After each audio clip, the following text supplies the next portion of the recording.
The three-row crossover market in the US is in a state of transition and evolving in many ways. On one hand, these vehicles are getting larger.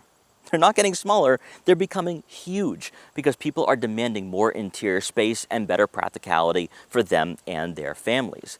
But on the other side of the equation, the powertrains are getting smaller. All the V6s are being replaced by Turbo 4s and Hybrid 4s. And we've talked about this at great lengths on this channel, where sometimes the Turbo 4s don't really meet expectations and can't move a vehicle of this size along. Well, thankfully for 2026, the Honda Pilot has been refreshed, but it still has that naturally aspirated V6 under the hood. So great here. But there's a lot new here for this model that makes the Honda Pilot just a bit more competitive in this class. I've been living with this Pilot for a week, and I want to give you guys my thoughts and takes on this vehicle. What's it like to live with? Is it comfortable for the interior? Is it quiet? Is it fun to drive? All these questions will be answered and more in today's video as we're going to check out everything. The exterior, the interior, take it out for a test drive, and see why, if you're looking at buying a three-row SUV right now, maybe checking out one that still has a V6 might be a great choice. So as always, let's begin with that pricing. For the 2026 Honda Pilot we're taking a look at today, this is the Elite, coming in at a starting cost of right around $54,000. If you like what this vehicle is offering in terms of the features, creature comforts, and amenities, but you want a sportier appearance, you can go with the Black Edition, providing gloss black wheels, gloss black trim, but that does come at the cost of $2,000. And I would say save your money, choose the Elite if you're going to go in this direction with a luxurious interior, and use that $2,000 for something else. Now, with this being a mid-cycle refresh, though, you are going to notice a brand new front fascia, which I actually really like here. Some people are calling it boxier, but I think the pre-facelifted model looked kind of obtuse. It didn't look quite right, and the Trail Sport was the better option. So you're going to notice, first off, this brand new gloss black grille, which contrasts really nicely with the chrome accents. But everything is about these scuff plates that are now available on all trims, including the Trail Sport. I have a feeling a lot of you who are buying the Honda Pilot are adventurous, that you like to go off-road, you like to go camping, but maybe even longer road trips as well. And that scuff plate will be able to deflect the road salt and debris throughout the entire year. What you're also going to notice too is that we do have functional side air curtains, which is really nice here on this vehicle, providing better airflow and improving the aerodynamics of this model with it being somewhat boxy. You're also going to receive full LED headlights and LED turn signal indicators, and below you are going to have LED fog lights for better visibility at night or in adverse weather conditions. Now, quite frankly, that is it for the exterior when it comes to what is new out of this facelifted model, because most of what you are going to notice out of this vehicle is things you can't see, and that's going to be the ride quality, it's going to be the interior insulation, it's going to be the sportier feel with the retuned steering. Also, of course, for the interior, standard technology that once again elevates the Honda Pilot in this class to make it more competitive with the Hyundai Palisade and Kia Telluride. Now, as we make our way over to the side profile, you are going to notice these 20-inch alloy wheels, which do look really nice here on this model, a classy look for the Honda Pilot. Now, of course, you are going to have the option to go with the Trail Sport, providing all-terrain tires and giving you that more aggressive appearance if you are someone who does go off-road. The bigger question, though, is with the 20-inch wheels, will this affect ride quality and will it affect interior insulation? Well, we do have one answer to this that I think is going to help a lot of you looking for a family-friendly SUV, such as this one. And that is improved sound deadening. For 2026, all models now have the acoustic windshield, which was only available for the EXL and above for 2025. But it gets even better here for the touring trim and above, because you also receive enclosed fender liners, which will improve road noise when you are on the highway or on bumpy road surfaces. But for all of you, all trims for 2026 have improved insulation for the doors, the dashboard, and the hood. Honda claims that all of this has improved interior sound by about 2 to 3 decibels. And well, I brought the handy dandy decibel meter so that we are on the highway during the test drive, we can test that out and see how the Honda Pilot rates compared to other vehicles in this class. As we continue on with the exterior aesthetics for this Pilot, you are going to receive body color match side mirror caps. These side mirrors do power fold. You have turn signal indicators, and lastly, blind spot detection for added safety. Above, you are going to find gloss black roof rails. If you are camping during the summer or skiing and snowboarding during the winter, you can store everything up there and have fun with friends and family. One touch I really do like here about the Honda Pilot is that you are, of course, going to have the plastic cladding with this being an SUV, but you are going to have brushed aluminum accents as well, making this vehicle look a bit more streamlined. I really do like that touch there. Now, when it comes to the ground clearance, you are going to have right around 7 inches, which should be more than enough to take on snow-covered roadways. If you are someone looking to go on the trails for the off-road, you're going to have the Trail Sport, which comes in at around 8.3 inches. So a huge improvement there. Off-road tuned suspension, and then of course the skid plates. Then as you make your way around to the back, you're going to notice the LED taillights, which again gives you a modern appearance to this vehicle. Also, I like the design of these lights, no different than the pre-facelifted model, but you are going to receive the Pilot badge being written out on the liftgate, which is trendy, but we have seen this before from the Honda Pilot, so I'm not going to be critical on that one. For the lower portion of the rear bumper, once again, we have more aggressive scuff plates, so that way when you are going on the trails or just taking on the elements, it'll be easier to clean. We have more plastic cladding, and I think best of all, you have dual exhaust outlets for that sportier appearance. But let me know what you think here about the Honda Pilot. Is this a good-looking SUV, or would you choose the sportier models in the lineup, such as the Trail Sport or the Black Edition? Let me know. Powering the Honda Pilot for 2026 is the tried and true 3.5-liter naturally aspirated V6 engine. I know, great to see here in this market because a lot of vehicles have turned to turbo 4s, hybrid 4s, but Honda's still sticking to tradition here with this V6. You're looking at 285 horsepower and 262 pound-feet of torque.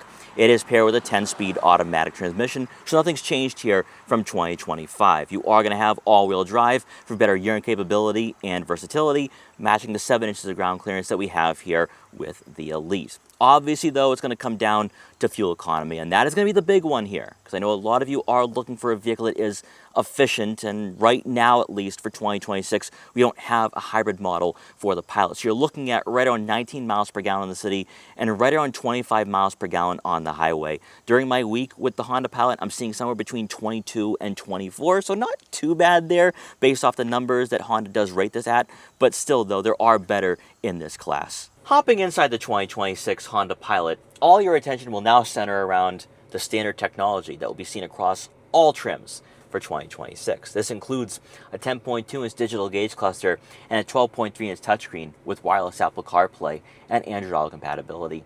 For those of you who are concerned, oh no, technology, I don't want all this tech in my car, well, you still have physical buttons and dials for your dual zone climate control, your AC, front and rear defrosters, your heated and ventilated seats if equipped. So it's still a tactile experience here inside the Pilot. For those of us in the Elite, though, we get extra feature coverage and amenities while also receiving some new interior materials that elevates the driving experience just a little bit more. So up front, you are going to receive power adjustable, heated and ventilated leather trim seats for both the driver and passenger, with the driver's side having 2-position memory for added convenience. But what is that you notice? Ultra-suede trim. That is right, on the back of these seats, and that makes its way to the center console as well. It seems as though Honda is trying to make the Pilot just a little bit sportier for 2026 as they retune the steering column, making it a bit more nimble and agile in the corners. So Honda's trying to keep you engaged while also giving you the comfort necessary and the comfort that matches the price point. During my week here, this vehicle has been so soft, so plush, and on those weekday commutes, on those longer road trips, it's just relaxing. And that is one thing I think a lot of you are looking for here if you're going to have kids in the second and third row. You want a vehicle that's going to be enjoyable to drive. You want a vehicle that's welcoming. And the Honda Pilot checks off those boxes. In front of you, with this being the Elite, you do get a head-up display, which is customizable. You can have your turn-by-turn navigation shown there, traffic sign recognition, digital speedometer, the basics, but still there, and it's easy to read, more importantly. Then, of course, we have this digital gauge cluster. And with this digital gauge cluster, you are going to have buttons on the steering wheel, your heated leather-wrapped steering wheel, I should say, which also provides paddle shifters to rotate the gears yourself. And that way you can easily access the information that you desire here and what you want to see in front of you. Now, as you make our way over to the infotainment system, you are going to receive a 12.3-inch touchscreen with wireless Apple CarPlay and Android Auto compatibility to go along with onboard navigation through Google Maps. So we have Android-based software here in the Elite, giving us Google Play Store, Google Assistant, and then Amazon Alexa. Now, this layout is very similar to lower trims as well, and again, this technology has not evolved much over the last few years, so it's going to be very straightforward. On the left side of the screen will be quick access icons for your home screen, which then opens up a number of widgets. You guys are very familiar with this if you have owned Hondas in the past, so you can just slide over a couple times, and now you have vehicle settings, general settings, profile settings. It is all right here. We also have cabin talk, so that way if you have kids in the third row and you want to say something to them, they're going to be able to hear that through the speakers. And speaking of speakers, we have the Bose audio system to amplify the audio of your favorite music. Also from here, you're going to have your back button, your Google Assistant, your trip computer, Apple CarPlay, or Bluetooth connectivity, and then you have your multi-view camera. So with the Elite, you have a front-facing camera with trajectory, a top view with trajectory. You're also going to find side views as well for your tires. So that way you're not scraping those wheels if you are parking on a city street or parking in a garage. And then, of course, you're going to have a rear backup camera with trajectory. So a lot of visibility here in this model. Surprisingly, though, with this being the Elite, you don't have a digital rear view mirror. I'd love to see that added in future model years. Continuing on, beneath the head unit, we've already gone over those climate control settings. You have your two USB-C outlets to go along with a 12-volt outlet, wireless phone charging pad, and then we have an additional cubby for a smartphone. And then you're going to find your center console, which there's still gloss black trim, but Honda is improving on that. We have this material here that I wouldn't call wood grain, but it does look kind of woody in a way, and you are going to have that same material on the door panels as well. Looks kind of nice here, kind of classy. Then you are going to have that same gear selector for park, reverse, neutral, drive, and sport.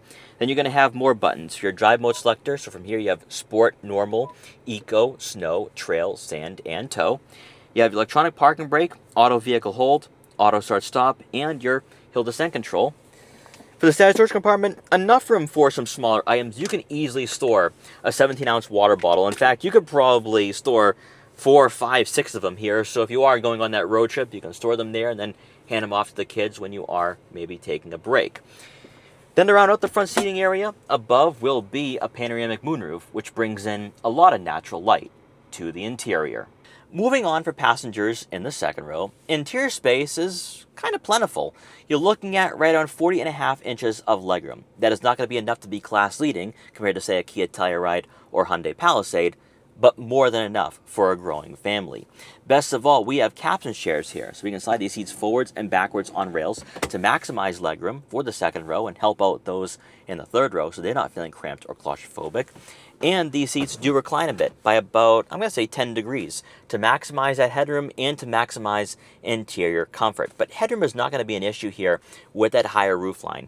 So you can't have taller passengers sit back here very comfortably. What you are going to notice though with the second row seating area on the higher trims that do offer captain chairs is that you can remove the center seat. So the center seat is available here, giving you a lot of flexibility and a lot of versatility because in this market at around $54,000, it's either or. You either get bench seats or you get captain chairs, but Honda gives you the capability of getting both. And so if you are on that road trip and you have someone joining you, you can just put it right there and boom, you're ready to go. Currently, that seat is in the back underneath the floor mat for easy storage, but I love seeing that more manufacturers need to offer a feature such as this one. Now, with this being the Elite, we are going to receive heated outboard seats to go along with climate control. So during those winter months when we're going skiing and snowboarding, we can be nice and warm. Also, we have 2 center-mounted air vents to go along with 2 USB-C outlets and a 3-pronged outlet. And then obviously, because we don't have that center seat installed right now, no center armrest with 2 cup holders, but we are going to have cup holders on the door panels. And speaking about the doors, we are going to have rear sunshades to block out the haters and block out that sunlight when we are on those longer road trips.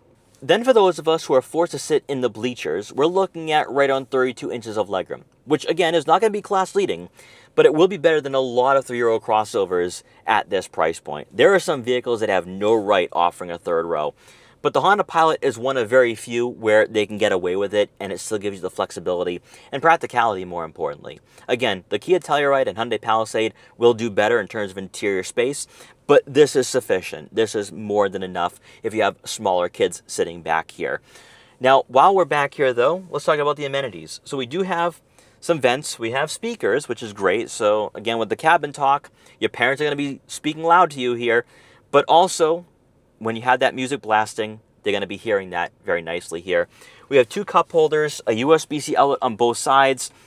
And quite frankly, a good amount of headroom where tall passengers will not be hitting their head on the headliner. So Honda's got a practical and spacious vehicle here. Returning to the rear fascia to take a look at the cargo area for the 2026 Honda Pilot. With this being the Elite, we are going to receive a power liftgate. And inside, behind the third row seats, you're looking at right around 18.5 cubic feet of room. As you guys know, I like seeing more than that for a vehicle in this class, giving you a bit more flexibility and versatility. But throughout this week, I had no issues. I was able to fit all my camera gear, and there was still enough room for an additional grocery bag or something like that on my weekday trips. But best of all here, and we talked about this with the second row seating area, is that your center seat can be stored beneath the floor mat. I love seeing that. So if you do plan on having a kid jump in halfway through the trip, you can just take that out, put that seat in, and you're ready to go. So that way it's not left at home in the garage. But then when that seat is in place, you have another storage compartment for more than a couple of bags. So I like that versatility. I like seeing that here for the Honda Pilot. Now, when you lower the third row seat, you're looking at right around 48.5 cubic feet of room, which will fall right in line with many vehicles in this market. It won't be a class leader compared to, say, a Chevrolet Traverse, Kia Telluride, or Hyundai Palisade, but sufficient. And the same will go for when the second row seats are folded. You're looking at right around 87 cubic feet of room. So a good enough practicality here for those weekday trips or those longer road trips. Then for those of you wondering about that spare tire, it is tucked beneath the car for easier convenience and also a bit more space for that cargo area beneath the floor mat. So that way, if you do encounter a flat on those road trips or travels, you can fix that and be back on the road. Typically, whenever you ask the question, why should I buy a Honda Pilot? The answer usually is the naturally aspirated V6. And that's the only answer you ever get. No one talks about practicality. No one talks about ride quality. It's the naturally aspirated V6, because who wants a turbo 4 these days? Who wants a hybrid 4-cylinder engine? Those engines are not reliable. That's all you ever hear. For the 2026 Pilot, there's a bit more to this story. It's not just the naturally aspirated V6, which has its own set of cons, right? Fuel efficiency is not that great. I'm averaging 22.5 miles per gallon throughout my week. Not ideal, especially with gas prices being so high. But with this mid-cycle refresh, we have a little bit more to work with. All right, mostly aesthetic features such as the revised front fascia, all new technology for the interior, which is standard across all trims for the small year, and then the materials that Honda is using for the interior to elevate the driving experience. But now we have two new components that still makes the Pilot relevant in this class, under $60,000. One is interior insulation, and I promise you guys we will do a test on the highway to see what the insulation really is like, because driving around the city and suburbs, it is rather isolating. It's quiet, it's dulled down, and for most vehicles like this, where you're going to have kids in the second and third rows screaming and yelling, you want a vehicle that reminds you this is supposed to be a relaxing experience. This is supposed to be something that you enjoy doing, and obviously, due to the circumstances when you have kids, it's not always the most relaxing. The second component to all of this is the retuning of the steering, which Honda claims makes this crossover more engaging to drive on a winding back road, limits input when you're on the highway. But I don't think this had anything to do with making the Pilot feel sporty, because you never looked at the Honda Pilot as being a sports tuned crossover. Actually, quite the opposite. For this generation, more specifically, it's all been about the trail sport, with the all-terrain tires, off-road tuned suspension, even for 2026 with the more aggressive scuff plates. This tells you this vehicle is designed for adventures. It's designed to get dirty. It's designed to be rugged. And out of all unibody chassis 3-row crossovers in this class, it's the Pilot that demonstrates a body-on-frame-like demeanor, especially the way in which the suspension has been dampened. It is so soft. And if you find a bad stretch of road, it's like being on a land yacht where you're just floating along. And some of you might actually really want that, especially for an SUV like this that's not designed to be aggressive, like a Ford Explorer ST, for example. This is supposed to be a family-friendly SUV, giving you enough practicality and interior space to take your kids to school, to soccer practice, to go on those road trips. And that's what the Pilot is capable of doing once again for 2026, even though it is not a class leader. With this retuning of the steering, it's not just when you're at speed or when you're on a winding back road where this SUV can provide an exhilarating driving experience. It's when you're in the city and suburbs, when there's road work and you need to get around objects. It can do it very easily. And you kind of forget just how big of a vehicle this really is. 200 inches in length, and it's wider than a CR-V. My passenger next to me is in a completely different zip code.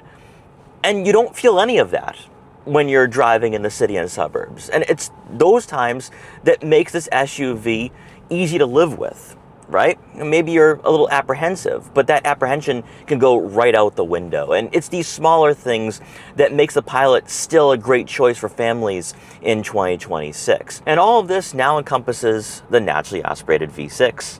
We got to talk about this V6, right? The big selling point is paired with the 10-speed automatic transmission. The 10-speed does do a pretty good job of upshifting, but there's times where on the downshifts it can get a bit clunky. And that's where I think some rivals with 6 and 8-speed autos do a little bit of a better job. Out of the naturally aspirated V6 though, there's no turbo lag, and a nice linear power band. Although it seems to hesitate off the line sometimes. But the sound of the V6 is what makes this vehicle so glorious. And the smoothness of this powertrain too provides a lot of refinement to the vehicle in general. You also have a really good platform underpinning this three-row SUV, Honda's PF7 chassis, which gives you a lot of rigidity, a lot of comfort, and it's made this vehicle rugged too. Whereas a lot of crossovers in this class are gonna be too soft, like the Kia Telluride, Hyundai Palisade. Those are two vehicles that are luxurious, that have gone more grand and upscale in their new generations. But I don't think they're gonna be vehicles you're gonna feel apt to go off-road in. And the same might be said with the Toyota Grand Highlander. This all comes back to the sacrifices you're making.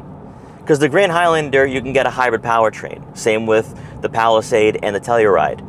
And you get turbo 4s, which are gonna be a bit more efficient. You also get vehicles that are a little larger too. And that's kind of where Honda had to make changes for this mid-cycle refresh to keep this vehicle relevant, to keep it competitive. And the question is the interior insulation enough?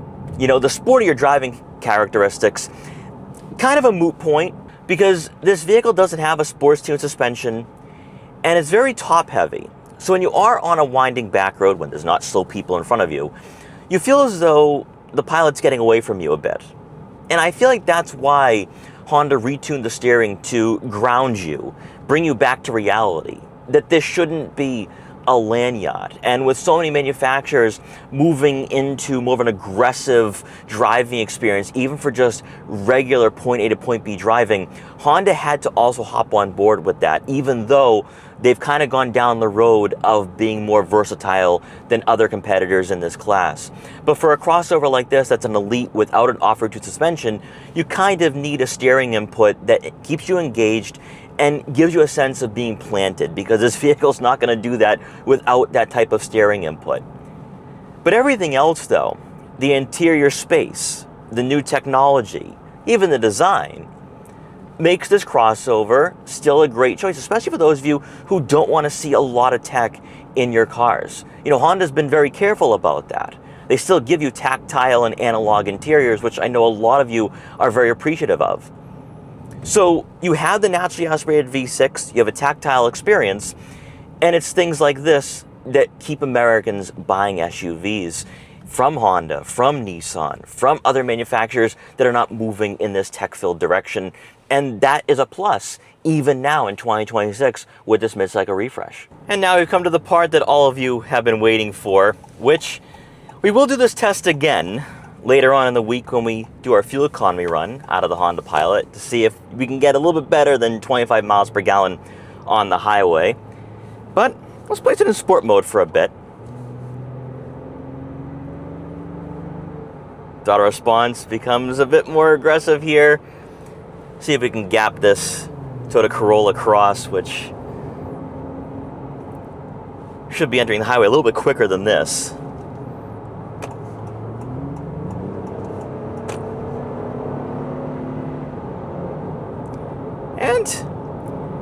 Has a nice getup. You know, again, this is not going to be a quick crossover in today's standards, but enough to safely merge onto highways, past slower drivers. And I gotta say, with the revised steering input, it feels really composed on the highway. Despite the lack of a lower center of gravity, it does feel somewhat planted. So not as much input here, especially in sport mode. The steering stiffens up quite a bit. And since we are at speed, once this opens up a little bit more, we'll take out the sound decibel meter and see what the interior insulation is like. Alright, so let's set the cruise control here. And it's time to break out the handy dandy decibel meter. Now we're not on our typical highway that we normally do this test, so the numbers might not be completely accurate here. I don't know what the road surface is like, but let's test it out anyway. Alright, so I'm getting around 69 decibels. I think we can get that lower. This stretch of highway is a little too loud. At 69, that would be in the same ballpark as the 4Runner Trail Hunter and the F-150 Tremor. So we're going to redo that later on in the week. But I will say a lot of it's from the tires. And you got to remember too, we have 20-inch wheels, right? This SUV is not set up to be the quietest out there. It's not a luxury crossover. I think we can get this into the 67 range, to be honest. But we'll test this out again when we go on I-95 and not 495, which isn't really the best road, but it is what it is. I have to say, though, I'm really impressed with how isolating the cabin is for a mainstream crossover like this. It's similar to the Kia Telluride, just with the ear test. We're also getting our first taste of the adaptive cruise control and lane centering, which I gotta say, the adaptive cruise control in the Pilot is a lot better than the Acura ADX we had tested a couple of weeks ago. So it's not holding on the brakes too long, so you're not brake checking that person behind you.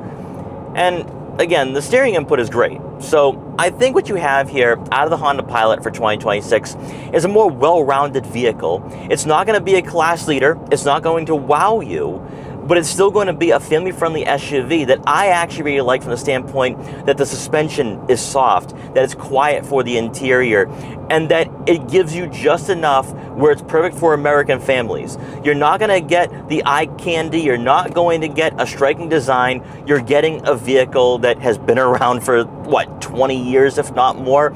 And Honda's not going to give you fanfare. It's going to give you a vehicle that is perfect for what you need it for.